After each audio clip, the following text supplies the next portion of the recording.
Is it recording? Yep. Yeah. So, minor problem. I forgot my notebook, so I'm winging it. Yeah. Well, I just played it today, so Okay. it should be all right. Yeah. Well, I didn't prepare anything either, so I've just basically got the walkthrough. Do you want to take the walkthrough? Yeah, that'd probably be a good help way. you. Yeah. It's probably much more focused than mine was. Hello, and welcome to Filling in the Gaps. I'm Justin. I'm Darren. We're going to discuss a game today that, I don't know, I think maybe the first of many in the series. The first of 15. Samsara Room. At least that's how I think it's pronounced. Samsara Room is, well, it's kind of the first in the series, right? You know a lot more about the history than I do. I just know that it came out on Steam this year for free. You said don't play Cube Escape Paradox because that's way later in the series, and I should actually start towards the beginning. So we've talked for a couple years now about doing Rusty Lake, but these actually happen before Rusty Lake, and then they start to interweave, I think, later on. Is that right? Kind of. Well, so the first one, the Samsara Room, was not canon originally, and it kind of developed into this mass-sprawling story of this family history, like kind of family tree and all their shenanigans. But the re-release now, like the kind of, I don't know if you could even call it like a remastered version, they've done all new puzzles. They've even added bits of canon to this to make it part of the series now. So now it kind of officially is. I still wouldn't say that this starts at the beginning, though, because of what we'll get into. Is this a with prequel? The secret ending? No, it comes, I wouldn't say in the middle, but it comes somewhere between. I haven't really placed it yet because I just wrote this list today, but hang on. Let me just go through and put these in order for you, right? So this is the timeline of the Rusty Lake and the Cube Escape series, right? So it goes Rusty Lake Paradise, which starts off in 1796. Then you've got Cube Escape Arles. Then you've got Rusty Lake Hotel. Then you've got Cube Escape Birthday, Cube Escape Seasons, which actually begins and also finishes the entire series. Harvey's Box, The Lake, Cube Escape Theatre, Case 23, The Mill. Then finally, The White Door slots in just after Case 23 and The Mill, which is their newest release. And then we've got The Cave, Cube Escape Paradox, and then the last like kind of section of Cube Escape Seasons, The Winter. That finishes off the game in like 1981. But that order is not the order that they were made in. It's not the order that they were made in. So that's the chronological of the... That's the timeline of the story. But I remember playing these when they first came out on Android, and they came out in 2015. They were knocking out these games. Like, so look at this list. Yeah, so, I mean, even when I looked up when the original Samsara Room came out, that was 2013. We're recording this now in 2020. So we're talking within 7 years, they've made how many games? 15 games, something like that. Yeah, it's and insane. If they're all this level of quality, that's pretty impressive. Yeah, and that's the thing. That's the thing I really like about the Cube Escape games and the Rusty Lake games is that you know exactly what you're getting every time you buy one of these games. And if you like any of them, you'll like all of them. And I think most of the Cube Escape games, anyway, are free on Google Play. Mm-hmm. And they should... I don't know when this episode will actually be released, but sometime in 2020, supposedly, the rest of them are going to be released on Steam. I don't know if it's going to be a package. Do you know? Like you mean all the original Cube Escape games? I think so, yeah. That would be awesome, because I'd love to play them on Steam. I don't know if it's all of them, but I know that there's some sort of... It looks like it's going to be a bundle of Cube Escape games that are going to come out. I'll buy it. That's kind of why I went, oh, well, I should do... I was thinking I should do Samsara Room because I thought it was well before everything else. Didn't realize I was playing the remaster, but I don't think that matters too much. I mean, do you remember the original one? No, but I did look it up, and it says, 100% not canon. They're not even sure who the character is or where it places in the timeline. But with Samsara Room, again, I don't know if they're sure about where it fits in the timeline. I can kind of guess where it goes, but I couldn't say for sure on this list. But it's not the beginning, put it that way. Okay. Before we jump into the spoiler-free section, I suppose we should actually talk about what this kind of game is, because we jumped right into the history. Yeah. This game, and from what I understand of the Cube Escape games, they're escape. They are kind of a room that will alter, I guess, the best way to describe their kind of aesthetic and story, at least as far as I could see so far, is something akin to David Lynch, a Twin Peaks-esque weirdness to what is going on, and reality is almost abstract in this world. Yeah. in a way that's really fun. And I'm shocked that they give this game away, and if they're giving a bunch of the others away for free, I don't understand, because I don't understand their business model, to be honest. They've put in a lot of good work. Yeah. It's a pretty solid game. I have 2 puzzle problems that I would kind of complain about, but even then, honestly, it's a great game, and I would have gladly paid money for this one. So I don't know if they're doing the more patron style, where people are giving them money, donating to them, and that's what they're going on, or maybe they're just so good it doesn't take as much effort for them to put this out. This is the only game that this studio has made. You know, they don't have side projects or anything else. This is their business. I mean, they do sell the Rusty Lake games, right? Well, that's what I mean. So the Rusty Lake games, the Cube, but even the Rusty Lake games, they're not that expensive. No, you know, not. It's like. But maybe that's their goal. Maybe the idea is not selling one for a whole lot of money, but selling a whole lot of smaller. I think 2 hours would be pretty average for this game. Yep. Selling, a lot of shorter adventures and experiences to many people. But I don't want to say quantity over quality, because I think it's quite a quality game. So it's like quantity and quality in one, but a fantastic value. Yeah, again, I'm a bit shocked. Maybe if they're remastering them for Steam, maybe they will charge some, but I think I'd be happy to throw some money their way if this is what I'm going to get. Yeah, I mean, even with the Cube Escape Paradox, the first chapter was free, and the second chapter was like $2, so it was a no-brainer. And the thing is, the first chapter was a game in itself. You could quite happily just finish Cube Escape Paradox and be like, yep, that was fun. I got 2 hours worth. I was a bit skeptical buying the second one, but I love this company so much, I buy everything that they put out anyway. I was like, nah, they surely can't, because it's going to be a short, like 30 minutes, maybe 1 hour. Nope, it's another full game that is in the same area. They've just got tons more puzzles. There was a whole ARG element to it. They're really into like kind of ARG stuff. They do that a lot. I love this company. All right, so I think with that, we need to start actually talking about the game and the puzzles.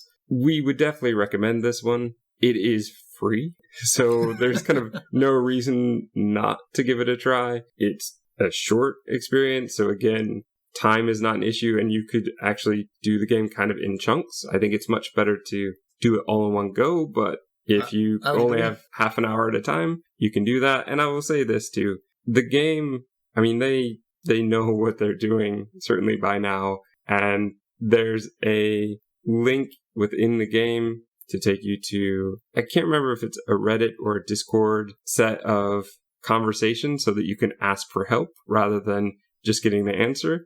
But they also have a link to a walkthrough that they made themselves, or at least put themselves onto their website, and it will take you right to it, and then you can go all the way through. So yeah, in theory, you could get through the game in about 23 minutes, because I think that's how long their walkthrough is. Yeah. But I think that they've done a fantastic system of setting this up so that you have the tools to get you through, because there are some point and click stuff that's very abstract and you're not sure that makes sense. And some other puzzles, like I said, there were 2 that I had to use a walkthrough that I couldn't do on my own. But overall, great experience. Play it before you listen. That would be my suggestion. Yep. With that, let's get into the spoiler section. You start off in a room. Surprise. So Samsara, I looked it up on a fan wiki of the whole series, and Samsara, I believe it's a term that has to do with cycles and regeneration. You're going to get a lot of that imagery, and at times when you're reading a book in the game, blatantly in your face, yes, it's about cycles, yes, it's about time. Are the rest of the series, is it about that as well? Or is... Oh yeah, the whole thing is interrelated. Every game is linked to each other. I don't know how they did it. I really don't understand how they managed to pull it off, because, like I said, the chronological order of release doesn't match the timeline. But once you put them in order, they kind of match seamlessly. And it's like they've obviously really thought this world out completely. They've obviously left some gaps in there to be filled in later by their team, but they've done a great job of just fleshing out this world, and everything goes together. They've even included, Vincent van Gogh is the main focus of one of their games, and it's like, come on. But I mean, they are like a Dutch indie team, So yeah, of course they're going to have some Van Gogh in there. But yeah, everything is connected. Absolutely everything. So the cubes, the geckos, and the long-running gags of like playing with people's nipples. Doink, doink, doink.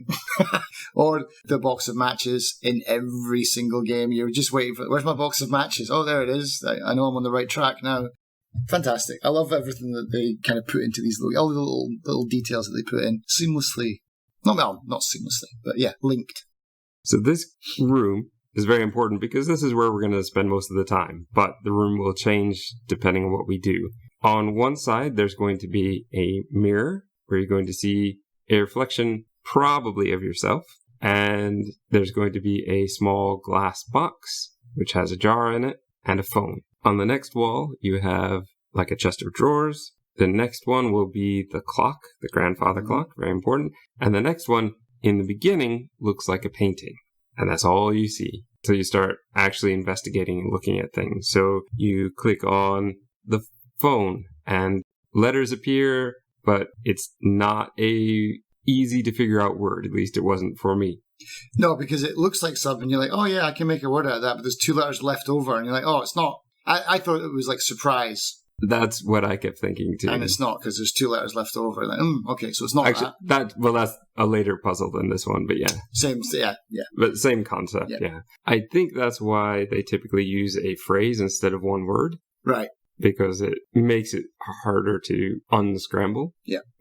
Did you not notice, did you not get the feeling that game TikTok, Tale for Two, drew quite heavy off of this style? I didn't think about it, but now that you've mentioned it, yeah, it's quite possible. But instead of having rooms, you have kind of a courtyard. Which I'm happy with, I mean... Certainly the way that words appear. The way that the words appear. It's just the style of the puzzles, the kind of darkness to the whole thing.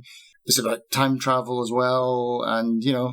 And so like a lot of kind of just weird stuff going on. Crows and animals. Yeah, so you just like cut the painting, don't you? And then you can unravel it. Well, you need to find the knife first. Yeah. So you have to go through the drawers. You find some candles. There's a puzzle box where it's a very simple puzzle box where you just have to drag and move things around, kind of teaching you how to move stuff within the world.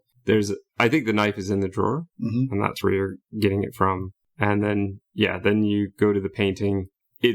I think it has a tiny little rip to give you the indication that you should try to cut it. And yeah, you cut it and you start rolling it away as though it's wallpaper kind of falling off the wall. Right. And there are the 4 spaces off to the sides and 1 dish where the symbol you need to put every time. So the first one is candles. And that's pretty easy. You have 1 candle in there already to give you a hint. This is where they need to go. You have the matches that you get from... Basically, you have to use the knife also to open the letter that says enlighten me. And then you can just put the words in order. That's right. And that's when the matches fall. Yep. So now you can use that to light the candles. There was also a fish in the drawer. The first sacrifice, yeah. Which is, well, I hope it hasn't been in there very long. But yeah, you put the fish down. Otherwise, if you don't put the fish down, as I did the first time and just lit the candles, you go in and the cube is black and you don't get to go anywhere. And you have to backtrack back into the room again until you have what you need. Oh, okay. That's a point that did not seem logical to me. I didn't know I needed to put a fish there. I was like, I just have to light these candles and go in.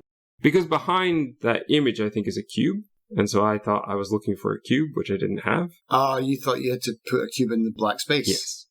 In that tray to offer it. Yeah. So you don't. No. But you put the fish there, and then that takes you to room 2. Room 2 is an underwater world, so everything is floating around. That's right. Your reflection this time is a fish. Yes. Pretty much every reflection is going to reflect the room that you are in. So yes, it looks like a man, but his head is a fish. And not just a fish head, but like the whole fish. Yeah.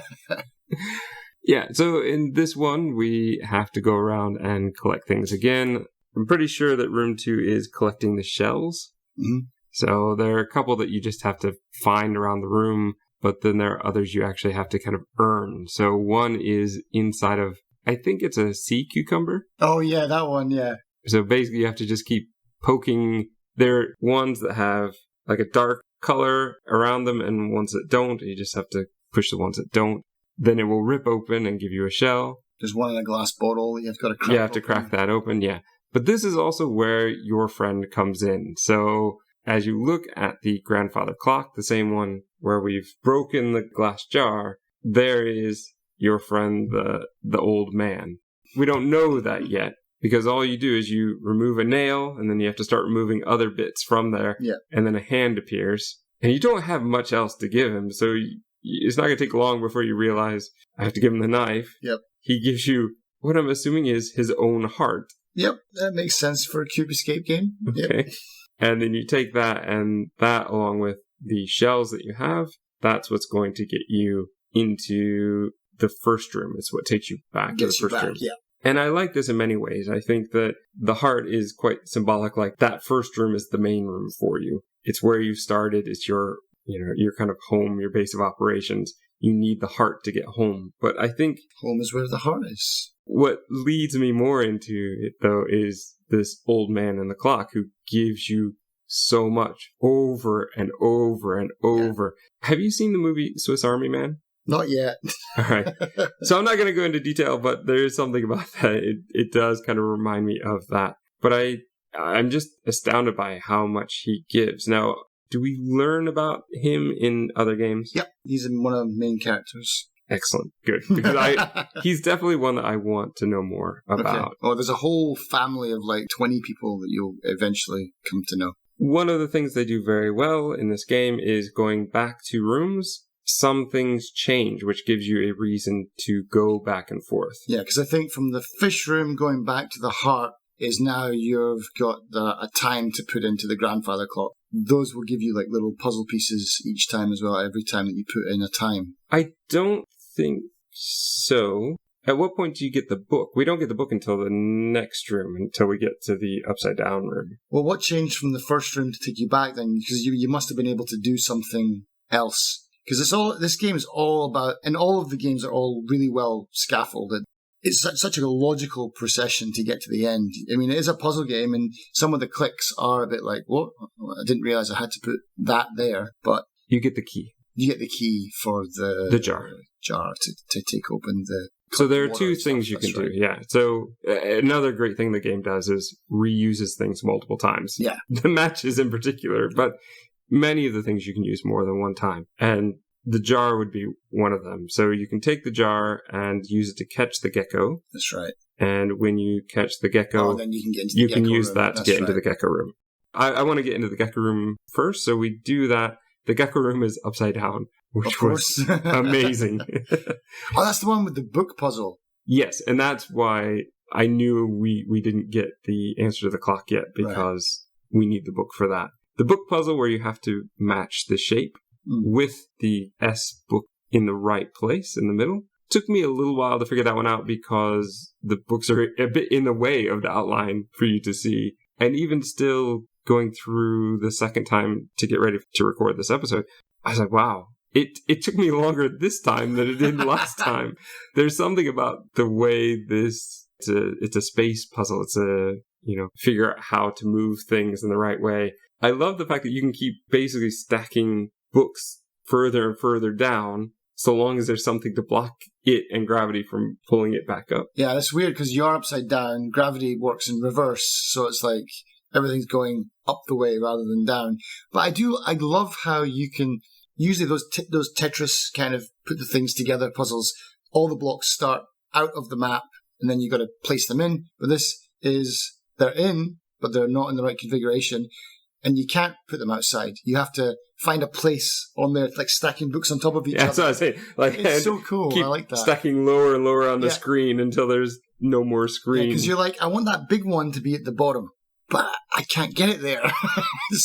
And they do this a lot in this game and this series as well, where they take old puzzles and they breathe a kind of new life into them and change them a little bit and then make the puzzle fresh again. They're good at doing that. When we get to the clock, in this one, well, on the screen below the clock are 3 paintings. So there is one that you kind of have to shake, and then it starts to tear, so you can rip it away and get a marble. That's right. There's one that says, I think, 3:55. It basically tells you the time to put into the clock. So you put that on the clock, that gives you the first triangle key to get into the clock, but you need 3 of them. Mm-hmm. But yeah, you do all of these things. This is going to take you back into... Well, you could go right into the second room, into the water room, where you need to collect some water, which you basically just have to hold the jar and you have water because you're underwater anyway, Right. and take it with you. But you also, from this, I think... Did we do the clock for this one already? I think, yeah, because there's a book floating around in this room and it's got a time on it. It is now because we've solved the book puzzle. Yeah, that's right. So now the cover has it. You can get the second triangle. Then you go back into the heart room, our first one. And in that, there's the book on the floor and you can start looking through it. And it gives you hints for like 3 or 4 different puzzles. It's pretty impressive. And in it, one of the pictures is a clock. So you now have your third time. You go to this clock, you get your third triangle piece. You open it up and here's where you see the old man coming out of the... Well, he doesn't even fall out until you click on him. You have to click on him to get him to fall out. He's naked for some reason. He doesn't have a scar where his heart was, but let's assume that it is where the heart came from. Mm-hmm. He falls out and drops... Like, if you click on him, he drops a seed. So, again, we have to take the seed, we have to take the water, back above the glass cabinet that was locked, plant it, and water it, and then go to the gecko world because it's too high on the screen for us to see in this one. That's right, yeah. And in doing so, we see a beautiful purple flower. We need to take all the petals off and get a worm. That worm is our new sacrifice. We go to the worm room. Yeah. And in it, we look in the mirror. We have a wormy head. And he says something like, I feel so tiny. Yeah, and you are. I love the carpet in that room, man. It's like... I remember why do you like the carpet? It looks real. I don't know if it's like just a photograph of a carpet, but it's got that weird kind of tilt shift effect. It's all kind of blurred on the edges, but the middle part's focused. Pretty cool. But yeah, these puzzles in this room are quite interesting because you've got the phone one, which was fairly straightforward. But you've got to get the knife again. Yeah. And I don't know how a worm operates a knife. Well, let's not think too hard about that one because, most of the stuff, how would you get the receiver off the phone? That's what I mean, yeah. I mean, how would you... No, but even getting the receiver, the huge receiver, which is clearly much bigger than the worm. It's up on the table? Yeah, you got to... How do we get that to fall on the ground? But yeah, we take that off and it's a fairly simple circuit puzzle. Yeah. Going to give us a purple petal. We're going to get another petal. We just floating around the room. Yeah, we have to touch it so that it will actually fall onto the floor.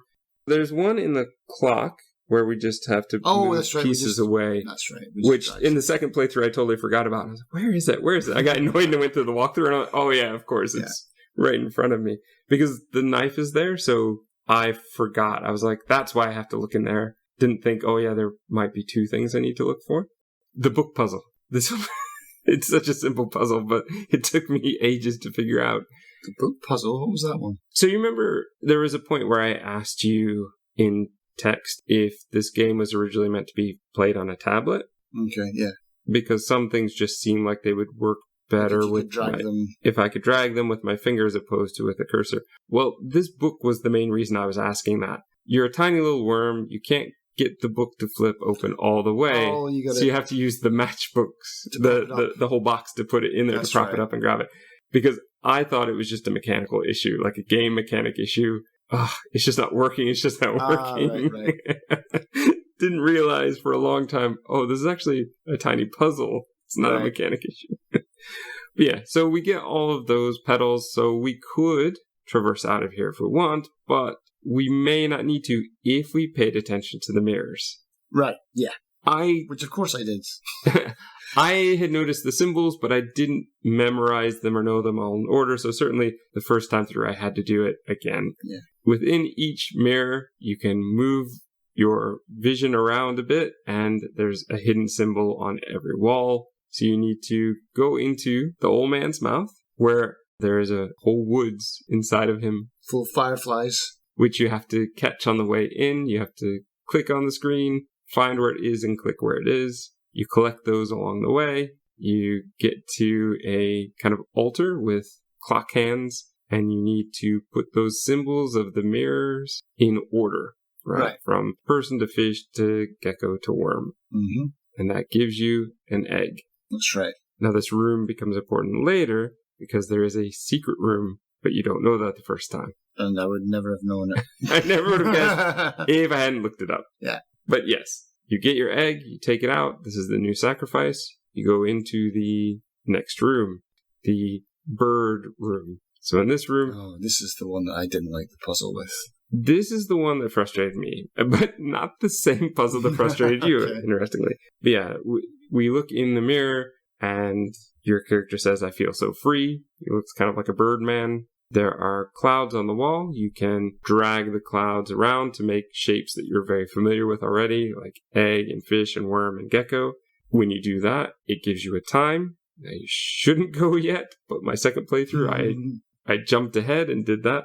There is the egg puzzle that we need to do first, right? So we take the egg, and we're going to put it in the nest. There are 3 eggs. We crack them open. You don't like this puzzle.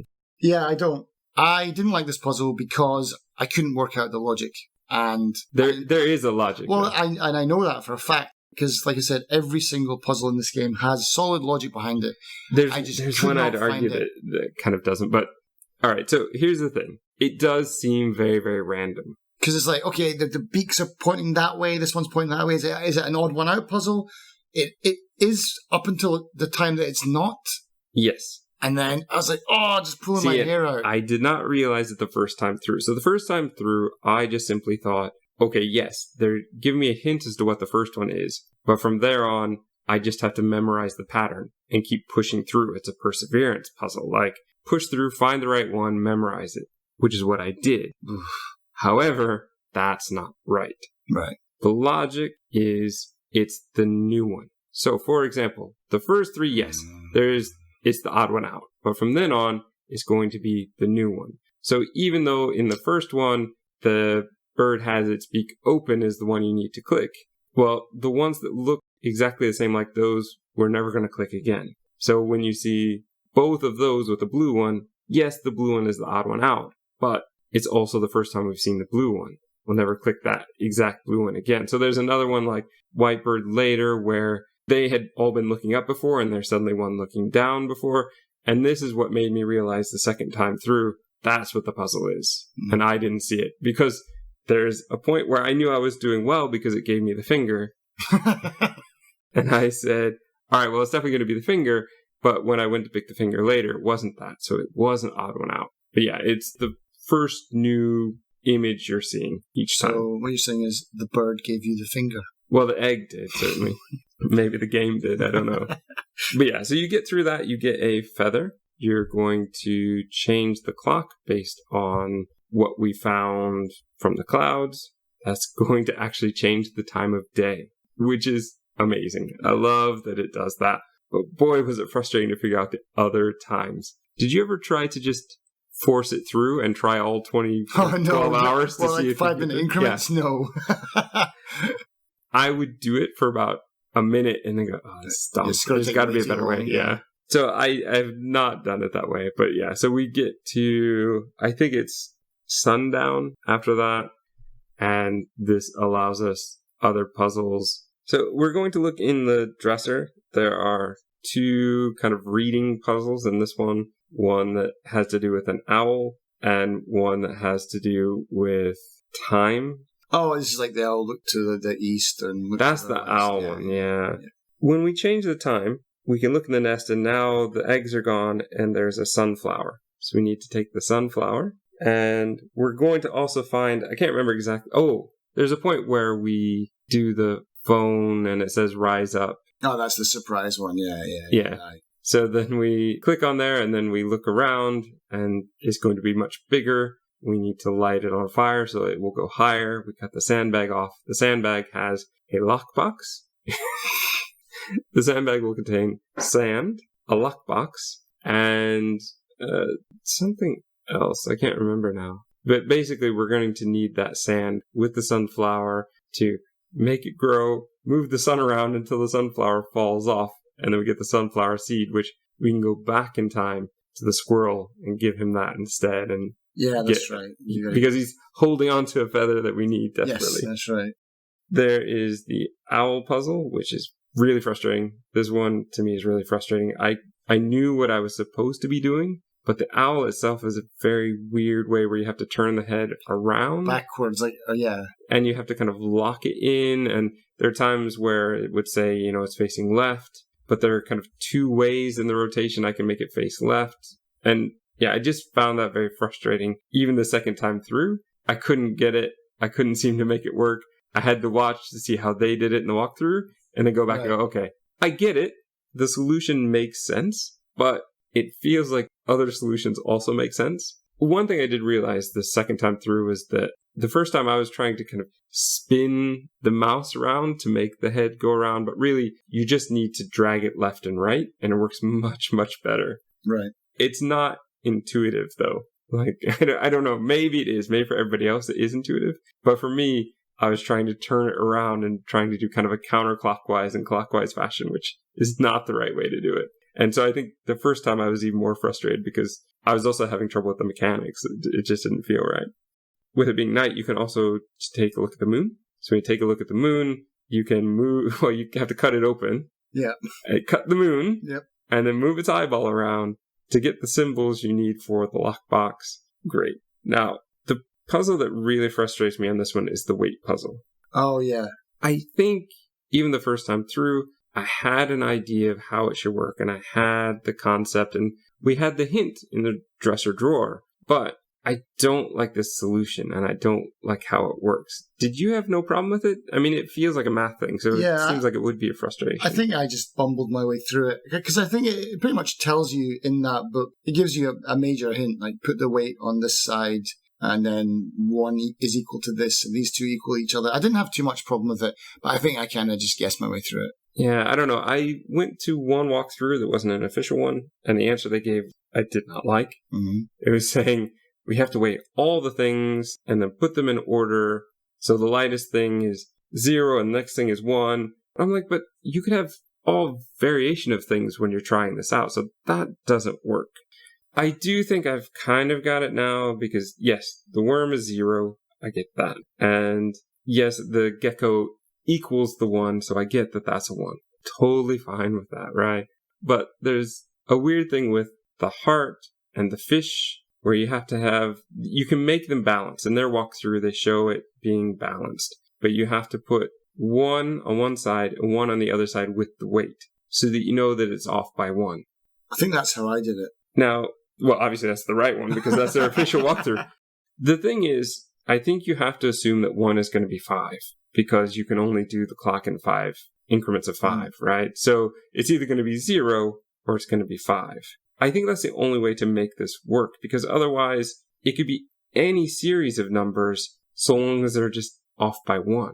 Right. And so that for me doesn't quite work. But I guess in their logic, they were assuming you're going to either be looking for a 0 or a 5 to go in there. And you know the worm is 0 and they've told you that the worm comes first. So it can't be at the end. So it has to be a 5. Looking at it that way, I understand, but I still find it frustrating. Because it feels like it could be any other thing, but I think they were basing it on their mechanics and the fact that you can only do 5-minute increments. Right.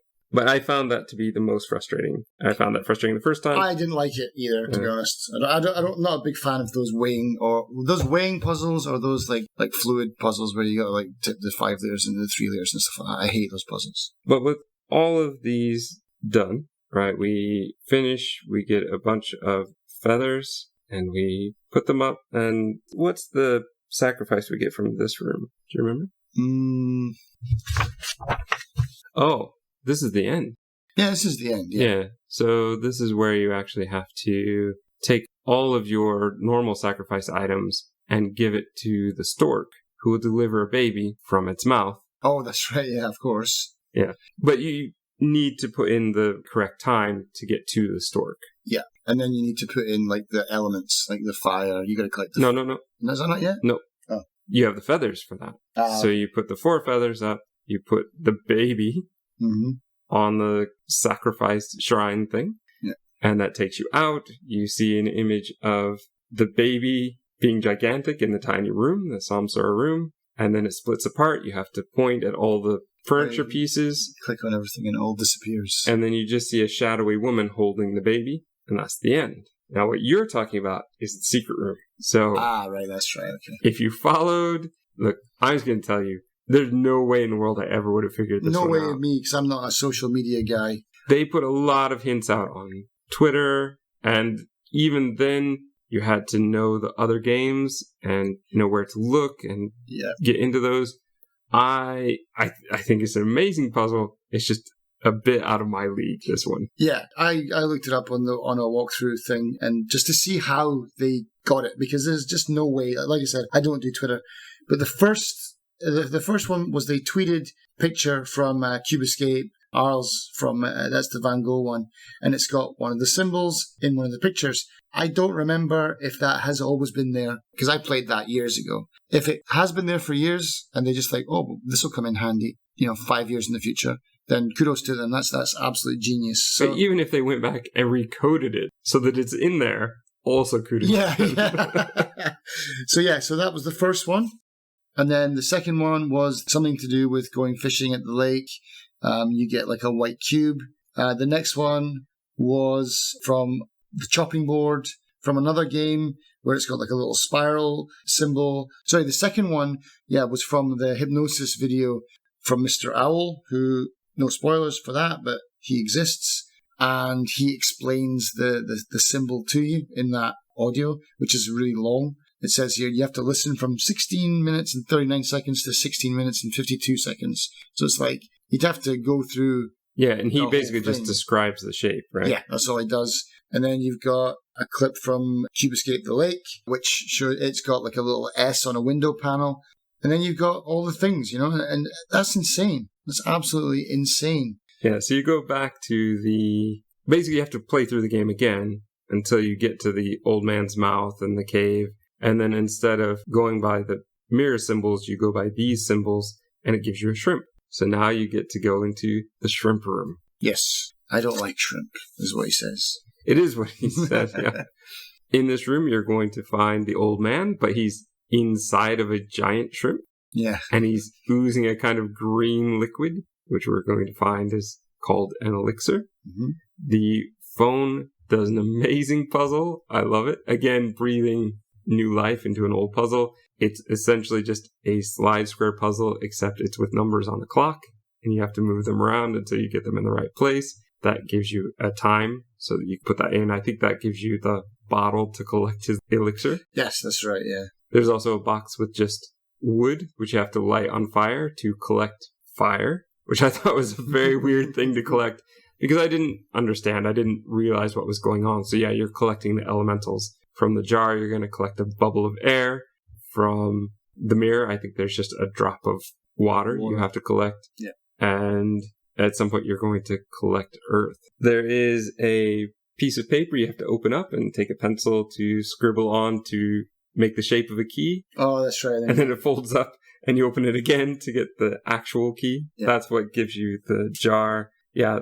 It's a fun little extra room. Honestly, I really enjoyed playing that. I just played that today. And like I said, I just really enjoyed that and the effort it took for them, not only to make the extra room, but to have gone through this whole thing in Twitter to go back through their old games and give you all these clues. It's a wild puzzle. Like I'm really impressed by that. Yeah. But this one, if you get your 4 elements and you sacrifice the elixir, go out, and there's a totally different ending. Mm-hmm. Because now you get closer and closer to windows where you see a woman with a unique pendant she's wearing, and a young girl, and that's it. That is it. Now, at the time, when we were playing it, there was still a kind of raffle competition for a t-shirt or something you could follow the link to, and it asks you who these characters are. You're like... I'm like, well, I don't know. I just started. Yeah. Right? So for those of us who have just started, this is clearly for hardcore fans who have been with them for a while, who are willing to go to the effort. And so you said you didn't enter because you don't like to lose. I don't want the disappointment. I'll buy a t-shirt, but I know who they are. I think I know who they are. I think the girl on the left is like the older one is Rose Vanderboom, and she was born in 1909. She's got a kind of a strange history in the Rusty Lake kind of universe. And then the girl that's with her with like that, almost like a curtain for a dress, is Laura. And Laura is another kind of interesting. I won't tell you anything about them other than their names, because I won't even tell you how they come into the game. But yeah, that's who they were. That's fine, yeah. But I felt like I don't really deserve to be in this competition yet because I don't know who they are. So I kind of decided, no, like if you're not going to do it, then I'm definitely not going to do it. Yeah, the Vanderbooms and the Vandermeers. Yeah, there's a whole bunch of... there's two main families through this thing, and once you go and play the rest of them, the rest of the story will hopefully come together. But like you've just said, it is very bizarre, Twin Peaks-ish, and the developers themselves have said they're going for that vibe. I suspect that we will. I don't know if we'll go through them one by one, though, to be honest, I'm kind of tempted to. I'm tempted now that I've kind of worked out the timeline of it. I'm tempted to go back and play them all in order and see if they actually make more sense than just jumping around. Because I was very confused when I played them as they came out chronologically. And yeah, I was pretty confused. And the other thing was they were releasing these like... Was it every 6 months or something to get them out there? I mean, look at this, right? So you've got Cube Escape The Lake, Seasons, Arles, Harvey's Box, Case 23. That's April 25th, April 27th, June 5th, June 25th, July 31st. So end of April, basically, they released 5 games in 3 months. Wow. Insane.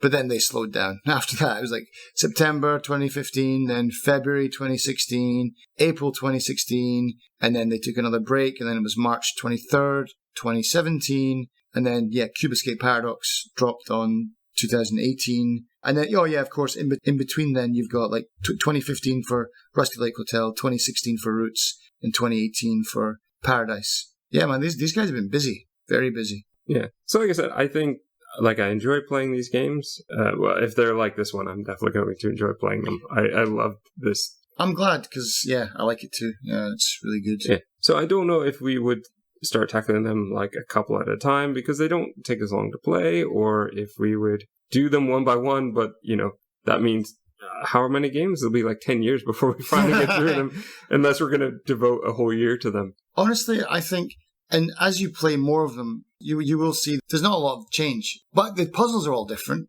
The core mechanic of it is like, here's a room with 4 ways to turn in it. Point and click, pick up objects, use them in things, make weird elixirs, go up people's noses or into their ears or into their mouths, things like that, cut out people's hearts. There's a running theme throughout the whole thing. Honestly, I think if we're going to do something, play them all and come back and just like discuss them as like a kind of a movie almost. Okay. I'd say that would be more fun. There's a dozen walkthroughs for each game already detailing all the puzzles, but I'm not sure if there's been like one cohesive story been talked about for the series. Well, that might be good for us to do then, yeah. When I'm looking at them one by one, it seems like not much, but when I look at them as a whole, it's going to be like Kentucky Route Zero again. Well, I mean, yeah, even if we spend 2 hours talking about 15 games, it's not a bad ratio. No, not for us anyway. But no, I'm glad that I played this one, and I'm glad that we actually started back with this one, because I feel like if we had jumped into Rusty Lake Hotel, as we were originally thinking, that might have jumped a bit too far ahead in what's going on. I mean, I could be wrong. I don't know. I haven't played it yet, but I think that it was wise for us to kind of go back and start from this point. I would say if you have only maybe picked up the games on Steam, because that's how you want to play your games, then honestly, I would suggest give it a shot on if you've got a phone, basically, or a tab. To go back through some of the Cube Escapes that are out and free. Play them, they're free. And if you liked the Rusty Lake series, the trilogy, then there's more of the same. So, yeah, I couldn't recommend them enough because, yeah, like I said, they're free. But, like you were saying, Justin, it sounds like maybe they're going to be porting them all to PC anyway. And that's how a lot of people want to play their games. So it'll definitely kick me into playing them again. Gaps filled and more gaps created.